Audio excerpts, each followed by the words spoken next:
Es un gusto saludarles en este día, que el Señor les bendiga. Qué bueno volver a encontrarnos para el estudio de la palabra del Señor. Bienvenidos a tu programa Lecciones de Vida. Lecciones de Vida, el espacio donde cada día repasamos y estudiamos la palabra del Señor. Y recuerde que llegamos a ustedes gracias a la bendición de Dios y con el apoyo de nuestros hermanos de la Iglesia Adventista del Séptimo Día. Saludamos a nuestros hermanos de Vida 104.1 FM y también a nuestros hermanos de Plenitud 104.1 FM, allá en Puerto Ayacucho, estado Amazonas. Y como he compartido con ustedes, pues estamos haciendo estos compactos porque un servidor se encuentra, como se está escuchando este repaso, se encuentra en un retiro. Y entonces debemos nosotros avanzar en el estudio de la palabra del Señor. No se puede detener. Así que, mi querido hermano, le pido que sigamos adelante, aquí juntos, en estos canales que Dios ha dejado para el estudio de su palabra. Vamos a orar para iniciar nuestro estudio del día de hoy. Querido Señor, gracias te damos por tu amor, gracias por tu bondad y tu misericordia. Alabado y glorificado sea tu nombre. Gracias por todo lo que nos das. Gracias por la oportunidad de estudiar tu palabra. Permite que al hacerlo, tu Santo Espíritu sea quien hable a nuestras vidas y sea quien hable a nuestros corazones. Perdona, Señor, nuestros pecados. Lo pedimos en el santo nombre de Cristo Jesús. Amén y amén. Iniciamos con el estudio de la lección número 7. Semana número 7 de estudio. Estamos avanzando ya. Estamos llegando a la recta final de este último trimestre. Qué increíble ha pasado el año 2025. Pero hasta aquí, queridos hermanos, el Señor nos ha ayudado, el Señor nos ha bendecido. Así que tenemos que seguir adelante. El versículo de memoria de la selección para esta nueva semana, que lleva como título Lealtad Suprema, Adoración en medio de la guerra, dice: busquen primeramente el reino de Dios y su justicia, y todas estas cosas les serán añadidas. Mateo 6:33.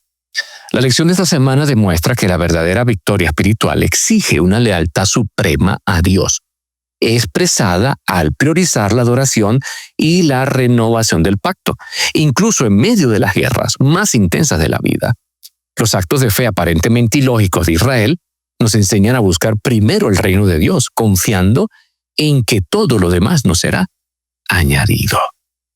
Ahora, ¿cómo podemos aplicar el principio de buscar primero el reino de Dios y su justicia en nuestras ajetreadas vidas, priorizando nuestra relación con Él por encima de las urgencias y los temores?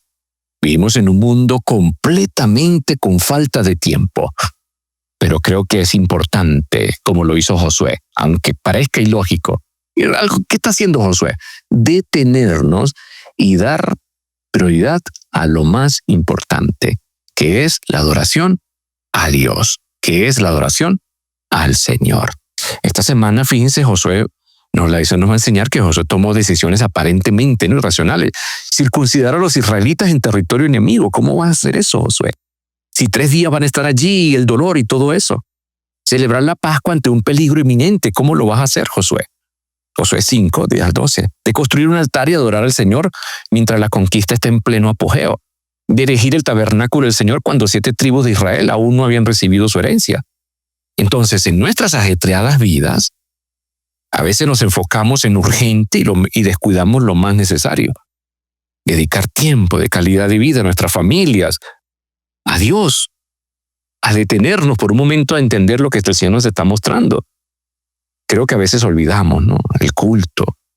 Olvidamos reunirnos, olvidamos asistir, olvidamos ir a la iglesia, olvidamos tantas cosas. Pero muy en el fondo, si entendemos y comprendemos, podemos decir, necesitamos entonces dar prioridad a lo correcto. Dar prioridad a lo correcto. Imaginen por un momento el director de una empresa que está al borde de una quiebra inminente.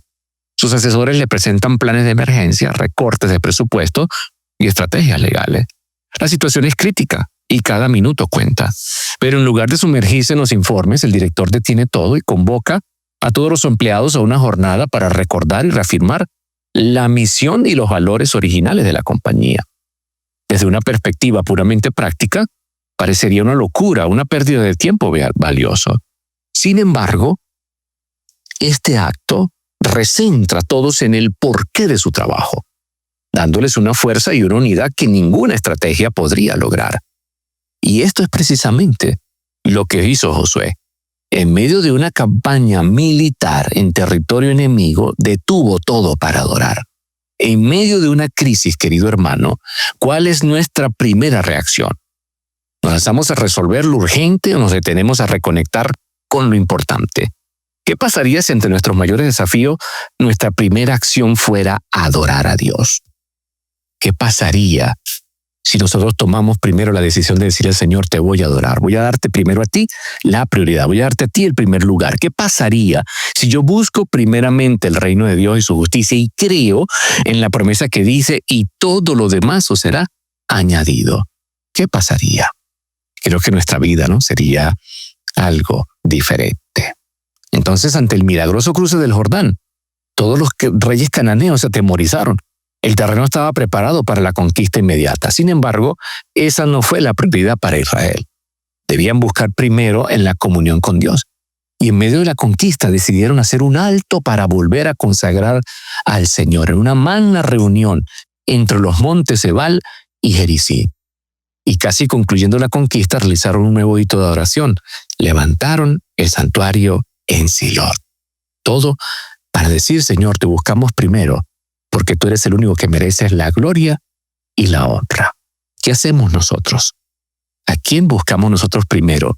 ¿Qué decisiones tomamos?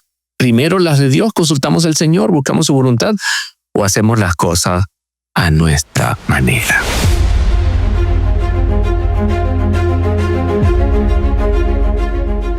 Para poder entender qué es lo que hace primero Josué, debemos nosotros ir al libro de Josué y leer el capítulo número 5. Vamos a leer los primeros 7 versículos. Josué, capítulo número 5, y vamos a leer, apreciados hermanos, los versículos 1 al 7. Dice allí la palabra del Señor. Cuando todos los reyes de los amorreos que estaban al otro lado del Jordán, al occidente, y todos los reyes de los cananeos que estaban cerca del mar, oyeron cómo Jehová había secado las aguas del Jordán delante de los hijos de Israel hasta que hubieran pasado, desfalleció su corazón, y no hubo más aliento en ellos delante de los hijos de Israel.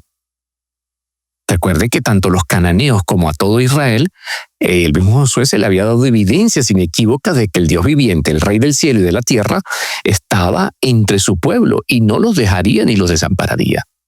Dice el versículo número 2, en aquel tiempo Jehová dijo a Josué, hazte cuchillos afilados y vuelve a circuncidar la segunda vez a los hijos de Israel. Y Josué se hizo cuchillos afilados y circuncidó a los hijos de Israel en el collado de Aralot. Esta es la causa por la cual Josué los circuncidó. Todo el pueblo que había salido de Egipto, los varones, todos los hombres de guerra habían muerto en el desierto por el camino después que salieron de Egipto. Pues todos los del pueblo que habían salido estaban circuncidados, mas todo el pueblo que había nacido en el desierto por el camino después que hubieron salido de Egipto no estaba circuncidado. Porque los hijos de Israel anduvieron por el desierto 40 años hasta que todos los hombres de guerra que habían salido de Egipto fueron consumidos por cuanto no obedecieron a la voz de Jehová. Por lo cual Jehová les juró que no les dejaría ver la tierra de la cual Jehová había jurado a sus padres que no les daría, tierra que fluye leche y miel. A los hijos de ellos, que él había hecho suceder en su lugar, Josué los circuncidó, pues eran incircuncisos porque no habían sido circuncidados por el camino. Y cuando acabaron de circuncidar a toda la gente, se quedaron en el mismo lugar en el campamento hasta que sanaron. Interesante. Ahora, ¿por qué se hace esto? ¿Por qué era necesario esto? Gilgal es el nombre que se le dio al campamento israelita, centro de mando en la primera parte de la conquista. Ahora, ¿qué significado se le dio a ese nombre? Aunque habían pasado más de 40 años desde que salieron de Egipto, Israel no había entrado en la tierra prometida. Y ahora sus pies la pisaban. Era el momento de quitar el oprobio de Egipto y de renovar el pacto con Dios. Y antes de comer la primera Pascua, los varones israelitas fueron circuncidados, pues ningún incircunciso podía participar de ella. Pero por haberse negado a entrar en Canaán, la primera vez, el pacto quedó roto y ningún israelita fue circuncidado en el desierto. Entonces, para renovar el pacto, era necesario repetir esa señal física. Este acto colocaba lo importante en primer lugar. Para nosotros es un ejemplo para imitar. Hoy en día no tenemos que circuncidarnos, pero el Señor nos dice, busca primeramente el reino de Dios y su justicia, y todas estas demás cosas os serán añadidas. Y yo me pregunto, ¿no? Y digo, ¿será que tenemos que circuncidar nuestro corazón? ¿Será que tenemos que volver a hacer pacto de nuevo con el Señor? Fíjense, para los cananeos, los eventos que estaban ocurriendo era algo interesante. Ya ellos se habían aterrorizado al ver las hordas israelitas alrededor de 2 millones de hombres dispersos a lo largo de la villa este del Jordán. Era evidente que los judíos tenían la intención de invadir las tierras del oeste. Sin embargo, las aguas estaban crecidas y la gente no podía cruzar. Parecía que había tiempo para hacerlo, pero de repente, ¿no? Las aguas dejaron de fluir y el pueblo cruzó y la batalla era inminente. Lo repentino del cruce aterrorizó a todos. Los dioses del cananeo no pudieron detener al pueblo de Israel ni pudieron contra Jehová de los ejércitos. Ahora, fíjense, la sabiduría humana habría sugerido un ataque inmediato mientras la gente de la tierra estaban desanimada y antes de que pudieran hacer preparativos de última hora. Sin embargo, Dios pidió un retraso de 3 días, mientras Israel observaba 2 puntos interesantes, y era lo que tenía que ver con la circuncisión y buscar a Dios y adorarle. Era lo más importante. Ahora, amorreos y cananeos son 2 términos utilizados para describir los mismos pueblos y se refiere a las comunidades que residían entre el Jordán y el Mediterráneo. ¿Por qué les digo esto? Porque ellos estaban asombrados. Ellos no sabían qué pensar sobre esto que estaba pasando. Y sus dioses, los del otro lado del río y los de este lado del río, no pudieron detener al pueblo del Señor. El paso milagroso a través del Jordán no solamente fue un testimonio para Israel, sino también para los cananeos. Y fue una advertencia adicional para ellos de que el juicio de Dios estaba en camino y llegaría a través de los ejércitos de Israel. Recuerde, Ra ya le había informado a los espías israelitas que los cananeos estaban al tanto de las grandes hazañas que Dios había realizado por Israel y estaban aterrorizados por ellas.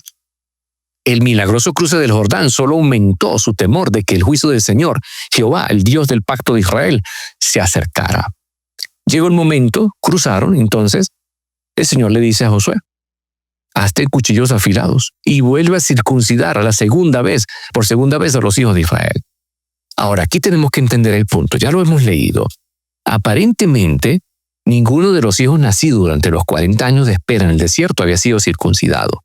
Incluso no hay constancia bíblica de que se practicara la circuncisión durante el Éxodo. Y en Éxodo 4, 24 y 26 sugiere que era una práctica descuidada entre el pueblo judío. Pero eso se corrigió en Gilgal. Eso se corrigió allí. Entonces, frente a ellos se encuentra Jericó y cientos de otros lugares como este que tenían que ser conquistados. La guerra estaba a punto de comenzar, porque las bendiciones y las batallas siempre van de la mano en la vida cristiana. Entonces, cuanto mayor es la bendición, mayor es la batalla con los padres de las tinieblas. Y solo el cristiano que se acerca a Dios obtendrá lo mejor. Pero antes de entrar en guerra, antes de apresurarse a atacar a Jericó, los israelitas tienen que aprender algunas lecciones vitales mientras esperan en Gilgal y esperan las instrucciones de Dios. Y eso es lo que también hoy todo cristiano debería de hacer. Cimentados en el Señor, esperar en Él.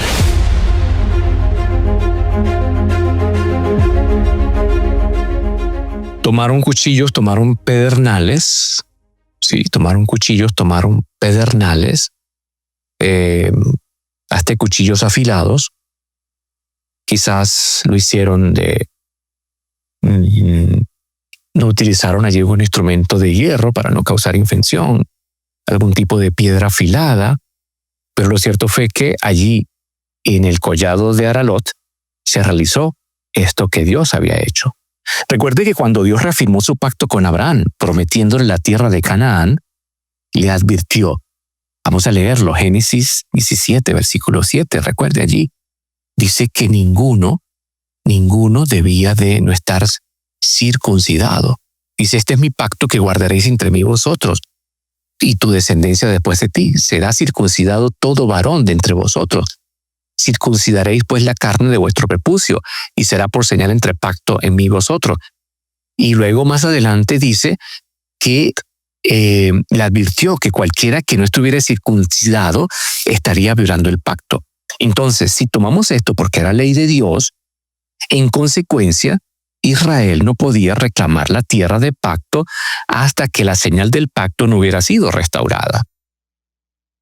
Ahora, ¿cuál era la razón por la cual tantos israelitas no estaban circuncidados? En los versículos 4 y 7 nos hablan de eso. Nos habla de que todo el pueblo salió de Egipto, los varones de guerra que murieron en el desierto, ellos sí, pero toda la generación nueva no. Entonces, cuando estuvieron por 40 años en el desierto, murió toda esa generación de hombres que fueron consumidos. ¿Por qué? Porque no obedecieron la voz del Señor. Entonces el Señor les juró que ellos no podían entrar, y ahora en esta nueva generación había que circuncidarlo. ¿Por qué? Porque eran incircuncisos, porque no se habían circuncidado en el camino. Entonces, los hombres de la generación que salieron de Egipto habían sido circuncidados, pero no obedecieron la voz de Jehová y no pudieron recibir la tierra que fluye leche y miel. ¿Por qué? Porque no confiaron en el Señor, desobedecieron y murieron en el desierto. Ahora, es difícil explicar por qué ninguno de los hijos varones nacidos a los israelitas durante los 40 años en el desierto fuera circuncidado. La circuncisión era una parte crucial del pacto que Dios hizo con Abraham y sus descendientes. Fue reafirmada por ley dada en el monte Sinaí, Levítico 12:3. Sin embargo, parece que no se llevó a cabo ninguna circuncisión entre los varones de Israel durante los 40 años del Éxodo. Es posible, analizando un poquito los contextos bíblicos, que después de la primera Pascua celebrada al salir de Egipto, como lo dice Éxodo 12, 1 al 28, Israel conmemorara una segunda Pascua en el monte Sinaí un año después, como lo dice Números 9, del 1 al 2.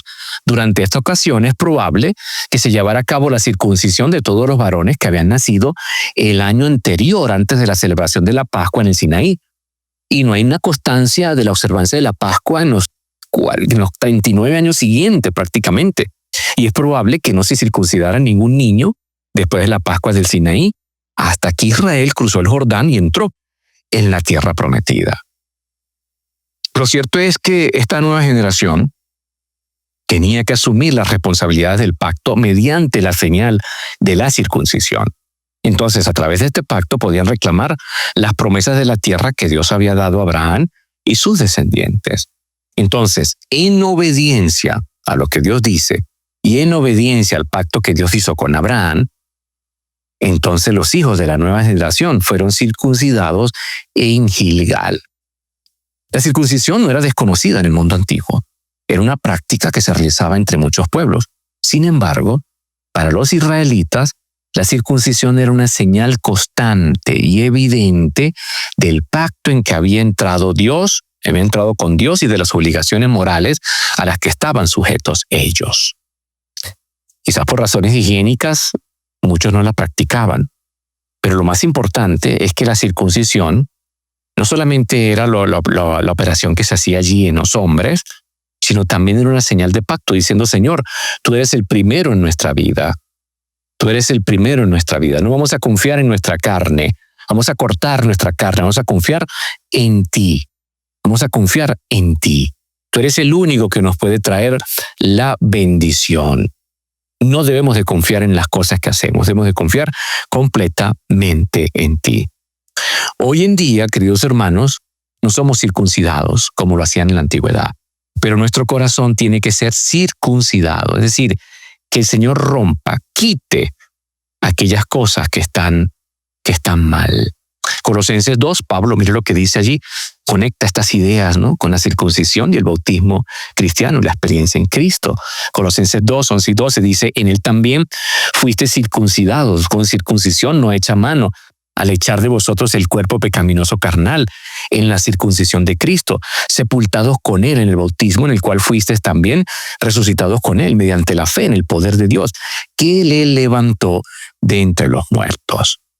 Entonces ahora, al recibir al Señor, al vivir por fe, al obedecerle, a vivir conforme a su voluntad, al hacer pacto con Dios, como respuesta a lo que Dios ha hecho por nosotros, entonces somos circuncidados el corazón. El corazón es circuncidado espiritualmente. Y eso ocurrió allí entonces. Y el pueblo de Israel estaba obedeciendo al Señor. Ellos estaban cumpliendo el mandato que Dios les estaba entonces diciendo. Cuán maravilloso, ¿verdad? Sería entonces practicar la circuncisión espiritual, la circuncisión del corazón en nuestras vidas, en nuestras iglesias. Deberíamos entonces buscar ocasiones privadas y, según corresponda, públicas, en las que pidamos perdón, perdón de Dios por permitir que las experiencias negativas, conflictos y fracasos de nuestros padres o abuelos envenenen el viaje espiritual de la generación más joven. Entonces, por la gracia de Dios, en estos momentos podrían convertirse en celebraciones de nuestra confianza en las promesas de Dios, de que podamos vivir como nuevas criaturas en Cristo. Terminar con el juego de la culpa y hacer del fruto del Espíritu Santo una realidad en nuestras vidas. Solo después de un Gilgal en nuestra vida es posible tener una Pascua y una vida una vida con el Señor completamente cimentada en su voluntad. Entonces, deberíamos de tener un Gilgal, que el Señor nos lleve a ese Gilgal con Él para quitar el pasado, remediar el pasado. ¿Cómo? Buscando primeramente el reino de Dios y su justicia, haciendo pacto con Él.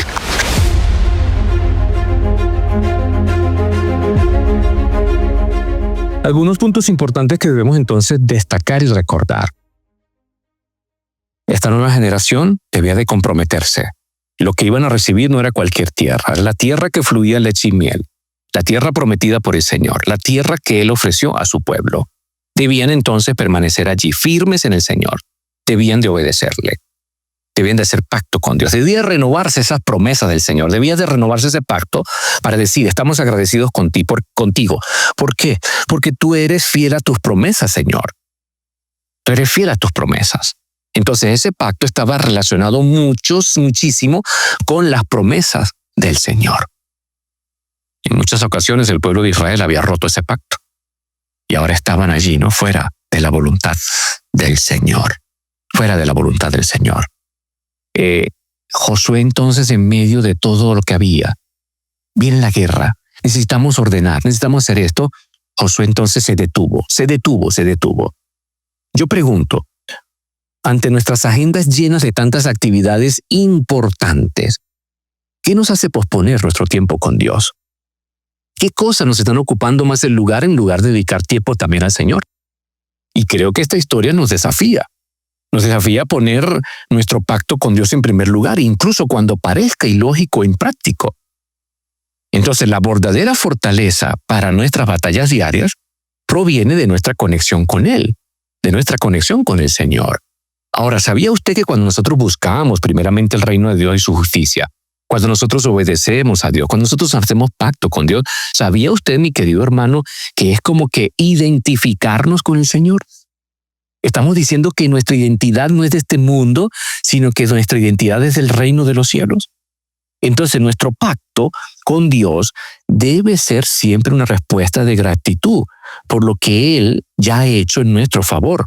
Nunca un acto para tratar de obtener algún beneficio mediante la conformidad legalista con sus requerimientos.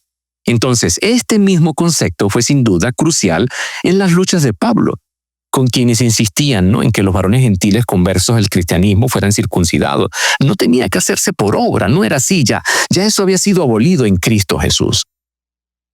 En el tiempo de Israel era la señal, pero ahora en Cristo la señal era en el corazón. Ahora el Espíritu Santo cambia nuestra vida, transforma nuestra vida, pero debemos identificarnos. Mi vida debe de ser una vida completamente transformada, una vida de obediencia, como respuesta a la gracia del Señor. Entonces Israel estaba a las puertas de la mayor campaña militar de su historia y cabría esperarnos que todo el campamento estuviera ocupado con los preparativos bélicos. Así era, pero no en el sentido convencional. En lugar de enjaezar a los caballos y afilar las espadas, se dedicaron a un ritual que dejó vulnerable la mayor parte de la fuerza de combate durante al menos 3 días. Quizá para uno puede decir, esto fue una locura, Josué. Pero ellos estaban diciendo, esto es fe en el Señor. Esto es un acto de fe radical. Esto es confiar en el Señor. Entonces lo hicieron para celebrar su relación con su Dios, quien nos había liberado de Egipto. ¿Por qué? Porque reconocían que la batalla pertenecía al Señor. Él era el quien le concedía la victoria y el éxito. Jesús formuló el mismo principio con palabras ligeramente diferentes. Busquen primeramente el reino de Dios y su justicia y todas estas cosas les serán añadidas. Entonces, la vida cotidiana parece presionarnos. La vida cotidiana parece envolvernos a menudo, muchas cosas, muchas citas, muchas urgencias, muchos puntos importantes. Y olvidamos priorizar lo más importante. ¿Cuál es? La renovación diaria de nuestro compromiso con Cristo.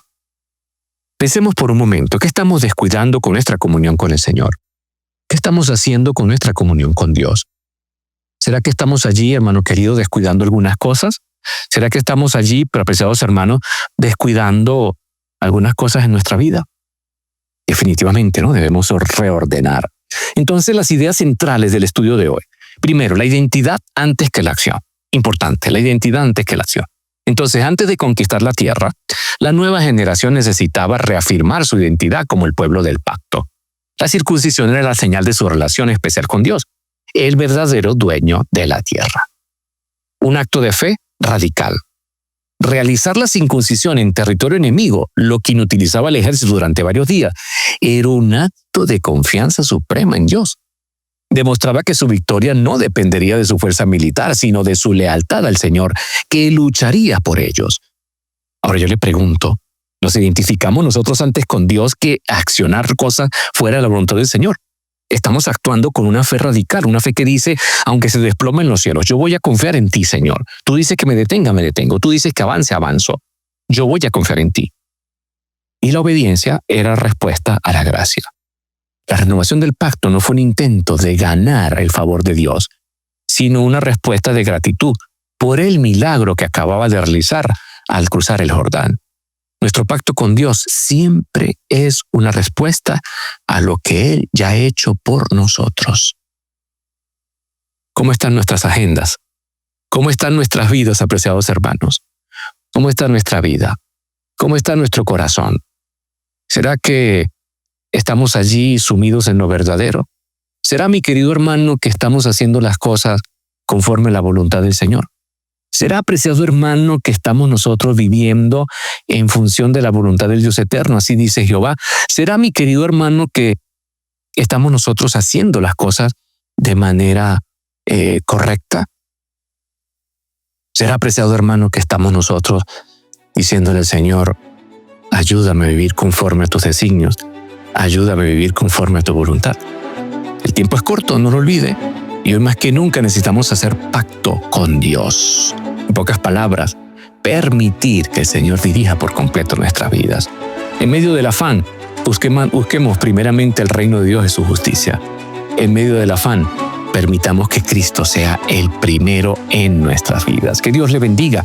Feliz inicio de semana y que usted pueda entonces tomar decisiones correctas. Y la mejor decisión es por Cristo Jesús. Feliz día.